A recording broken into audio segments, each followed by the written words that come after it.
সম্মানিত ভিউয়ার্স, আসসালামু আলাইকুম। এসপি হাউস প্ল্যান চ্যানেলের পক্ষ থেকে আপনাদের সবাইকে শুভেচ্ছা অভিনন্দন। আজকের ভিডিওতে আপনাদেরকে 31 ফুট বাই 36 ফুট 1116 স্কোয়ার ফিটের ভিতরে 4টি বেডরুম দিয়ে সম্পূর্ণ নতুন ডিজাইনের সিম্পল সাধারণ একটি বিল্ডিংয়ের নকশা দেখাবো। যারা কম বাজেটের ভিতরে 4টি বেডরুম দিয়ে বিল্ডিং করার প্ল্যান আছে তারা এই ভিডিওটি কন্টিনিউ করতে পারেন, আশা করি ভালো লাগবে। তো ডিজাইনটির পাশের মাপটি 30, দিকের মাপটি 36, আশা করি আপনারা দোনো সাইডের মাপটি বুঝতে পেরেছেন। তারপরে স্টেপে আমি বিল্ডিংয়ের সম্পূর্ণ ওয়ালগুলো রেড কালার দিয়ে কালার করে নিচ্ছি, একে একে আপনারা খেয়াল করবেন। সম্পূর্ণ ওয়ালগুলো আমি রেড কালার দিয়ে সুন্দর করে স্পষ্ট করে কালার করে নিচ্ছি, যাতে আপনারা খুব সুন্দর করে ক্লিয়ারলি বুঝতে পারেন। তারপরেও যদি কোনো কিছু আপনাদের বুঝতে কোনো রকম সমস্যা হয় তাহলে অবশ্যই কমেন্ট সেকশনে যোগাযোগ করবেন, আমি ইনশাল্লাহ চেষ্টা করব সমস্যা সমাধান করার। আর বিল্ডিংটি করতে কত টাকা খরচ হতে পারে আপনাদেরকে মোটামুটি সঠিক একটি ধারণা ভিডিও শেষের দিকে অবশ্যই দেওয়ার চেষ্টা করব। তো সে পর্যন্ত সঙ্গে থাকুন। তো আশা করি আপনারা সম্পূর্ণ ওয়ালগুলো ক্লিয়ারলি বুঝতে পেরেছেন। তারপর স্টেপে আমি উইন্ডো অ্যান্ড ভেন্টিলেটরগুলো হলুদ কালার দিয়ে স্পষ্ট করে কালার করে নিচ্ছি, আশা করি আপনারা উইন্ডো অ্যান্ড ভেন্টিলেটরগুলো ক্লিয়ারলি বুঝতে পেরেছেন। তারপরও আমি একটু স্পষ্ট করে দিচ্ছি যাতে আপনাদের বুঝতে কোনো রকম সমস্যা না হয়। ওকে, তো আমাদের উইন্ডো অ্যান্ড ভেন্টিলেটরগুলো আশা করি আপনারা ক্লিয়ারলি বুঝতে পেরেছেন। তারপরে স্টেপে আমরা ভিতরের ডোরগুলো দেখাচ্ছি। তো কোন সাইড থেকে ডোরগুলো অবশ্যই আপনারা ক্যাটালগে দেখতে পারতেছেন। তো বেডরুমের ডোরগুলো আপনারা 3 ফুট বাই 7 ফুট রাখবেন, অ্যান্ড টয়লেটের ডোরটি আপনারা 2.5 ফুট রাখলেই হবে। আর সাদে উঠে সিঁড়িটি এই সাইড থেকে উপরে উঠাবেন, আশা করি আপনারা বুঝতে পেরেছেন। তো সিঁড়ির মাপটি 3.5 ফুট রাখবেন। ওকে, তো তারপরে আমরা দেখাচ্ছি কলম চিহ্নগুলো। বিল্ডিংয়ের টোটাল 12টি কলম হবে, আশা করি আপনারা সম্পূর্ণ কলমগুলা স্পষ্ট বুঝতে পেরেছেন। তারপরে বিল্ডিংয়ের সামনের দিকে 2টি বেডরুমের সঙ্গে 2টি বেলকনি থাকবে সামনের দিকে, আশা করি আপনারা বেলকনিগুলো বুঝতে পেরেছেন। বেলকনির ডোরগুলো আপনারা 7 ফুট বাই 2.5 ফুট রাখলেই হবে।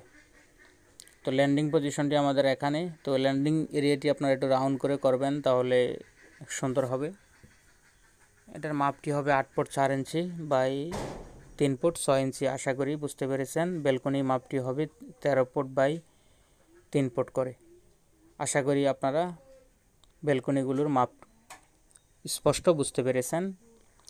তারপরে স্টেপে আপনাদেরকে দেখাবো ভিতরের রুমগুলো প্লাস রুমের মাপগুলো। তো গেটটি মনে রাখবেন, এটা সিঁড়ির নিচ দিয়ে যাবে।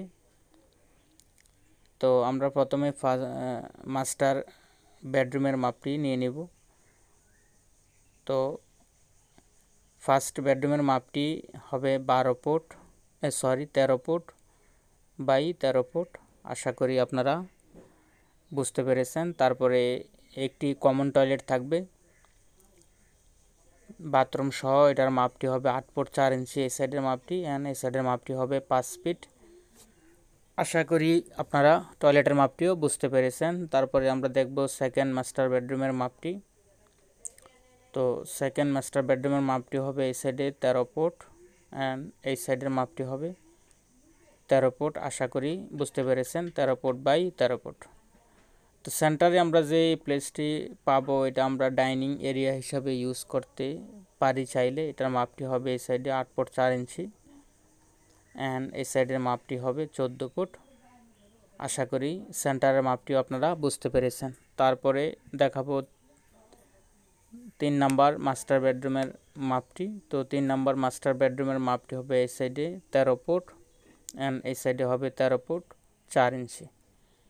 তারপরে 4 নাম্বার বেডরুমের মাপটিও আমরা নিয়ে নেব, এটার মাপটিও হবে এই সাইডে 13 ফুট, অ্যান্ড এই সাইডে হবে 13 ফুট 4 ইঞ্চি। আশা করি ভিতরের রুমগুলো প্লাস রুমের মাপগুলো আপনারা ক্লিয়ারলি বুঝতে পেরেছেন।